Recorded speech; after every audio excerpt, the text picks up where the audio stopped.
What's up, everybody? Welcome back to another Blade XLord video. My name's Alex, and today we're going to be going over formation building tips and just in general how to raise the power of your units and therefore your formation.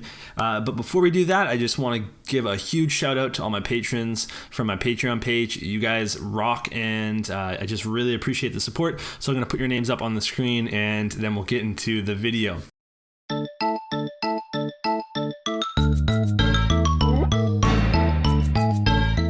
So before we get into formation building, we have to think about what our purpose is, because there's going to be a lot of different reasons why you would build a certain formation. For example, if you are auto looping and you're auto looping stuff that is around your level or lower, then you want to actually do it as fast as possible. You don't want to have to get less drops because your party's not very strong.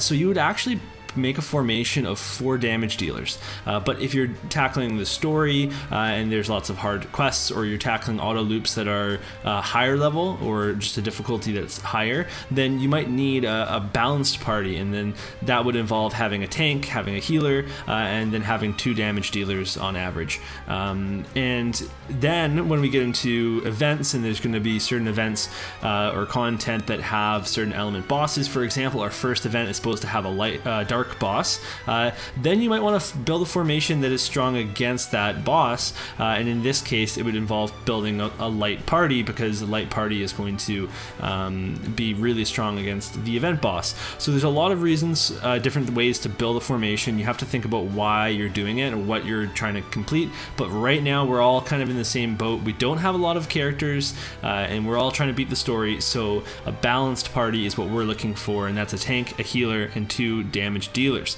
Now, there's some other stuff that you can think about when you're building your party, but right now you're pretty much at the mercy of whatever you've pulled and the weapons that you have. So you're not going to have that many choices yet, but later on we're going to, over the course of this game, if you're playing for a long time, even if you're free to play, you're going to collect some weapons, you're going to collect some units, and you're going to get a lot more flexibility in the long run. So let's take a look at building formation given what you have. You can see my formation. I've got Redden as my tank, and if we go over to the right, I've got Heathbell as my damage dealer, who's awesome. I was very lucky. I've got Atchel, who's a healer, but he's also a very offensive healer. He's got one of the strongest powers for a healer. And then I have Charles. Now, Charles is my only lightning character in the party, and he's a damage dealer as well, but he's got a brave ability that will buff everybody's attack and magic attack, so that's really solid even in a party without other lightning characters. So this is kind of how I've chosen to go. I found a character for my 4th that doesn't fit into my light theme, but he still complements the party well, and that's something that you'll have to figure out. Do you have any characters that work well regardless of element, and then you got to stick them in your party. So I did have other choices. However, you can take a look at my other parties here. So if we look at Charles and his brave skill, so it superbly boosts attack and magic attack of all allies, and it costs 3 BP the first time, which is really solid, and he's just an overall strong character, so that's why I'm using him right now. But I've also been lucky enough to pull Shias, and Shias is a great character because he has Falling Leaf Slice. It's a 12-second cooldown, and it's going to decrease defense and magic defense of the enemy, meaning all my characters are going to do more damage no matter what element they are. Now here's the thing, Shias, his brave skill greatly reduces the cooldown of all forest allies, so I can't ever use him not as my main party member. He has to be the one I'm controlling. That way I can soul burst him, but I have everybody else's brave skills that are actually relevant towards the party. If I put Shias in a different slot in my party, his brave skill would be completely useless for the most part. I guess it would reduce his own cooldowns, but it would not be very good. So you really have to think about who's being in your main slot for soul bursts and who's going to be in your brave skill slots, because you have a lot of choices to make in that way, and there's some really difficult ones to make. For example, in my main party, I have Heath Bell as my second slot, and that's because his Brave skill is so good.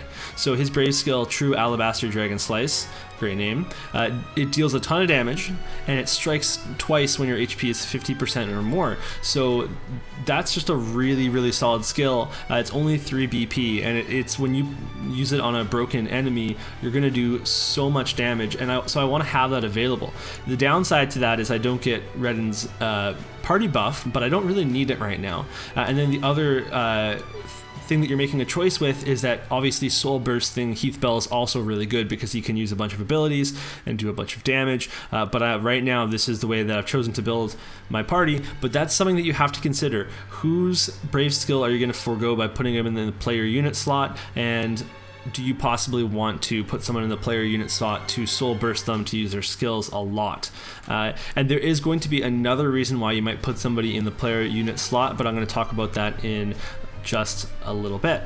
So once you've picked your characters, and just to give you an idea, I've got quite a few characters right here.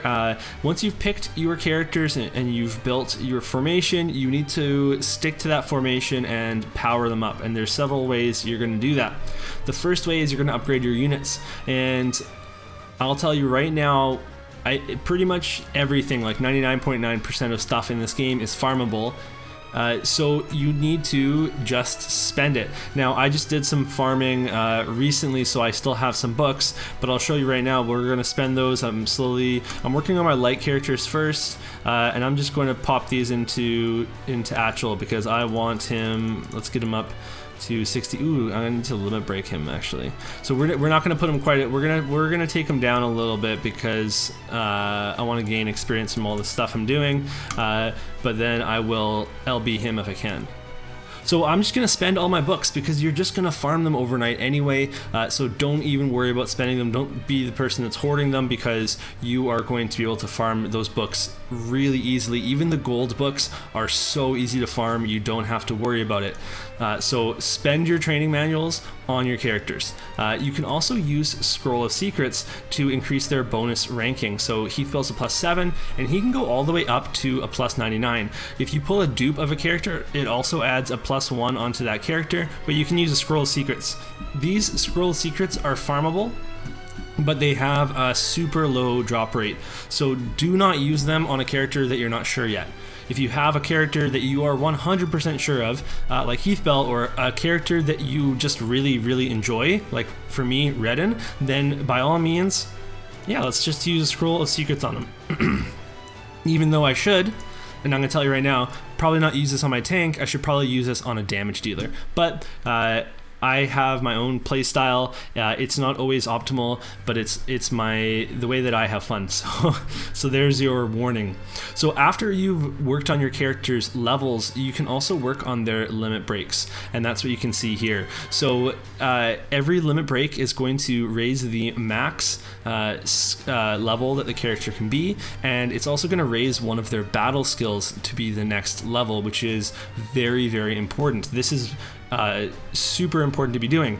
The first one to do is super easy, and you don't have to feel bad about doing these because you can farm these items really easily. So I'm just going to do this to ride, even though I'm not going to use them, because you can get those super easily. Now, the next level, the medium fire crystals, those are harder to get. So don't use those unless you're really sure about a character, because they're going to be a little bit harder to get.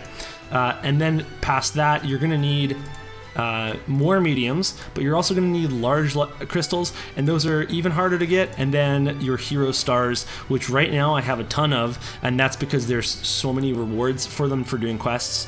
But you want to keep on limit breaking your characters because it's not just going to do levels, it's also going to do your skills. Okay, so the next thing you're going to do to work on your characters is work on their brave skills. And if we take a look at, we're going to take a look at our characters here, you can see that if we go to Reden, whoops.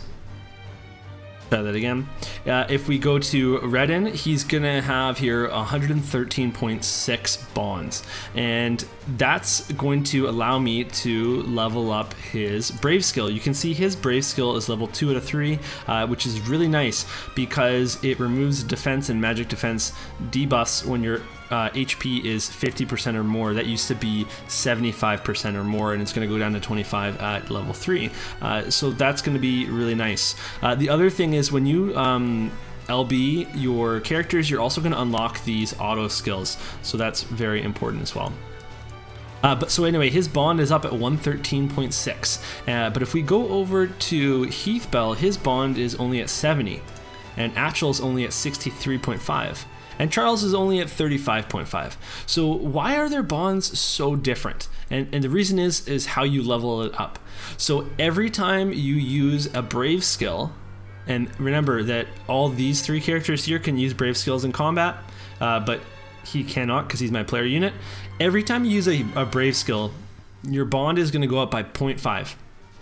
And that's if it's under 100. So every time you use it by 0.5. For him, since he can't use a Brave skill, Redden, when he uses his Soul Burst, his bonds will go up by 0.5. So the reason that he is at 113 is because I use him in auto looping as my main character, and auto loop will use your Soul Burst for you. So if I auto looped all night long, think of how many Soul Bursts Redden used compared to the other characters, because auto loop does not use Brave skills, so their bonds do not increase when I'm auto looping overnight.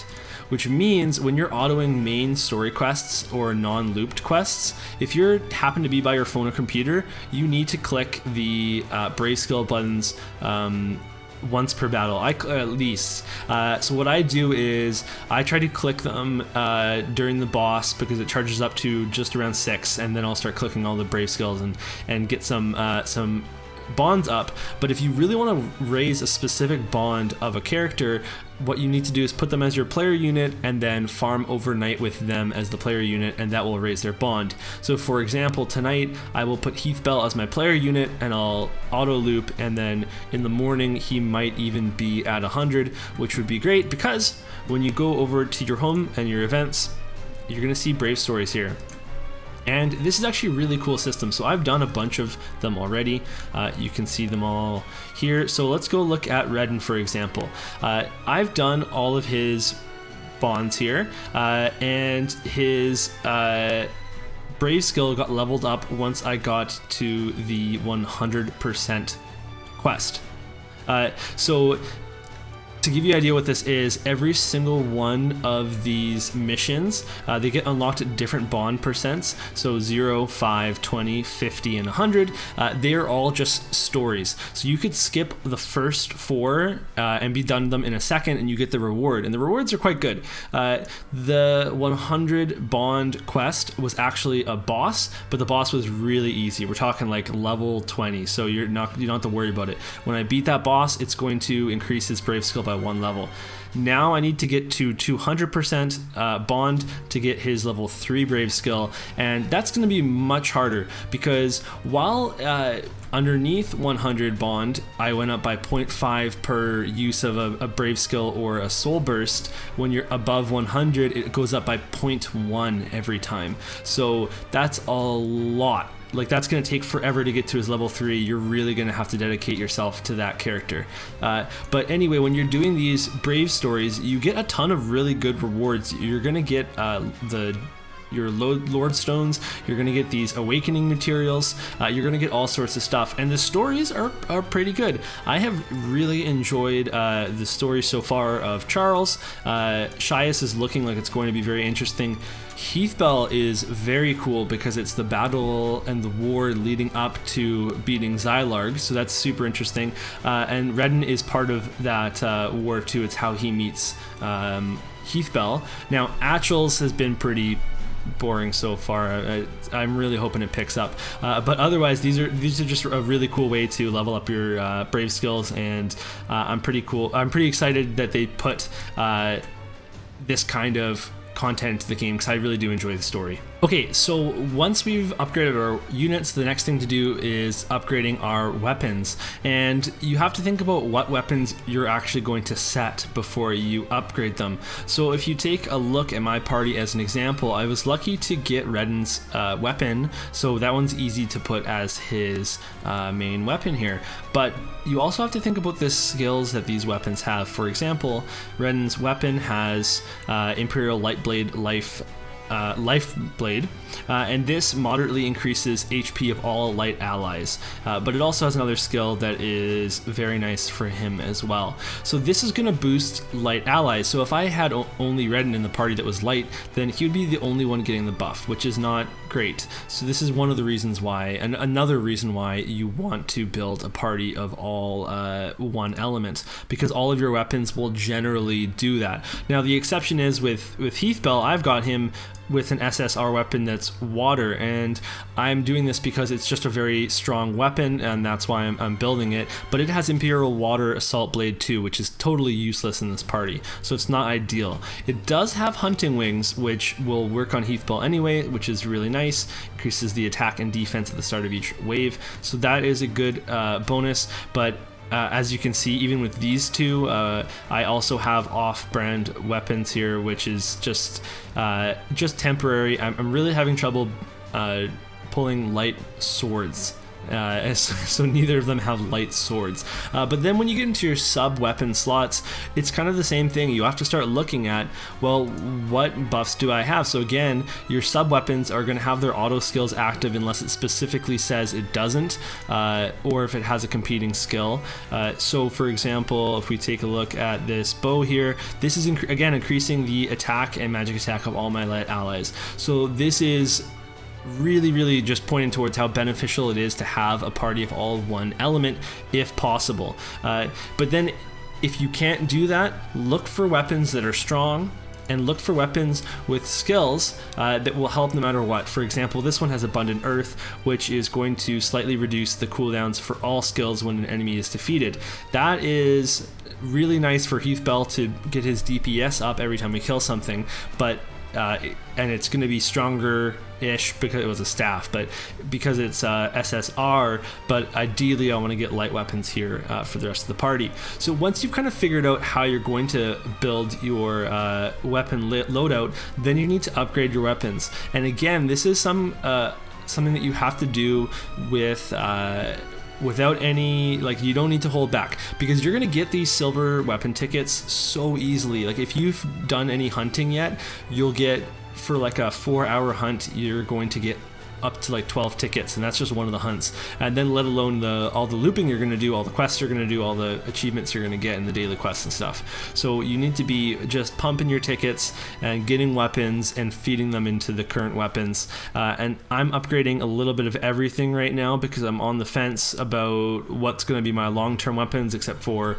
this spear, of course. But this is going to raise your might big time, so you definitely want to work on this. The other thing you can do is you can limit break your weapons, which is going to be very difficult for the first little while with SSR weapons. However, with the rare weapons, or any weapon at all, if you pull a dupe of a weapon, for example, I have 2 of this bow, then you can limit break it. So for example, if this wasn't equipped, I would be able to limit break this to the next level, which would be awesome.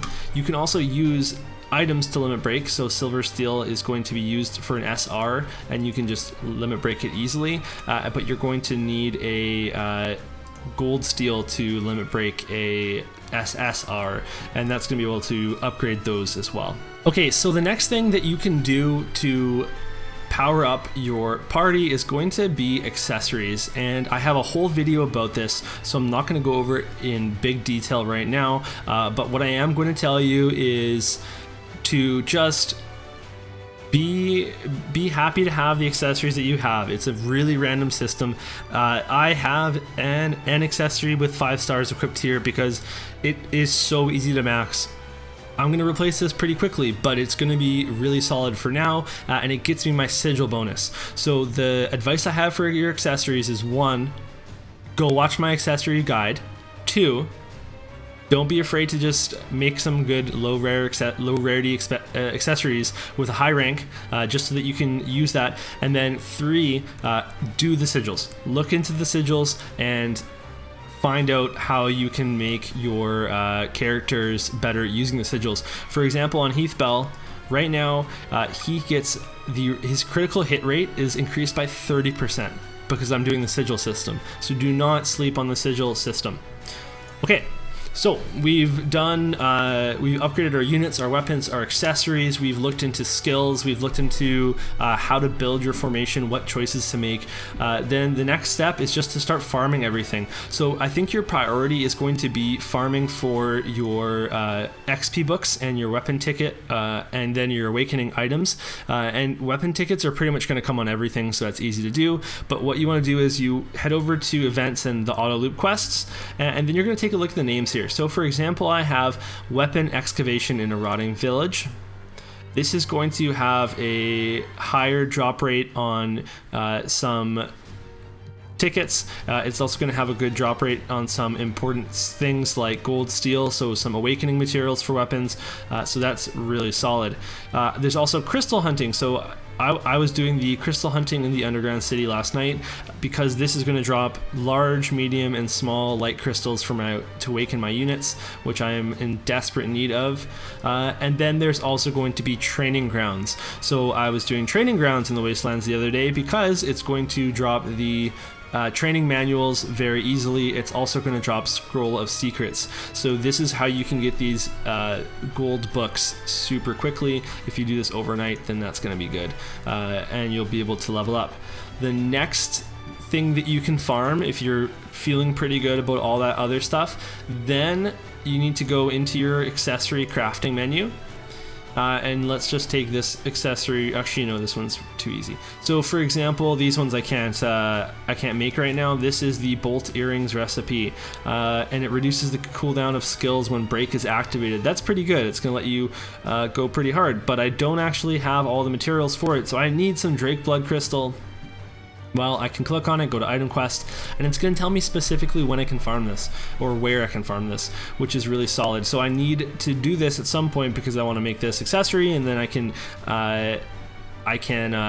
start crafting a bunch of them. And that's the thing, if you're going to go hard on an accessory, don't go farm 2 of something and then make the accessory. You need to get lots and make like 20 of the accessory, 30 of the accessory, and try to get a good roll on it so that you can then start upgrading it. So that would be your next step for farming, but I would focus first, get the experiences, get the weapon tickets, and get the awakening materials for your characters, because those are going to upgrade your characters a lot.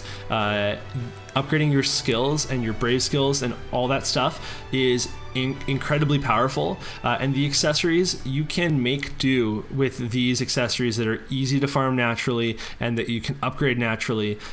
You don't have to go for these super rare ones right away, although that is something that you can put on your radar. But that's going to be it for this video, and I hope that it was useful to you. So let me know in the comments below if you have any questions, if you have any comment suggestions, whatever it is, let me know. And please consider following the channel, giving us a sub and a like and all that fun stuff. But otherwise, without further ado, I'm going to get out of here and make some lunch. Thank you so much for watching this video. You can show your support with a like and subscribe, and by checking out my Patreon at patreon.com/MysidiaGaming. Until next time, keep it real, Mysidians.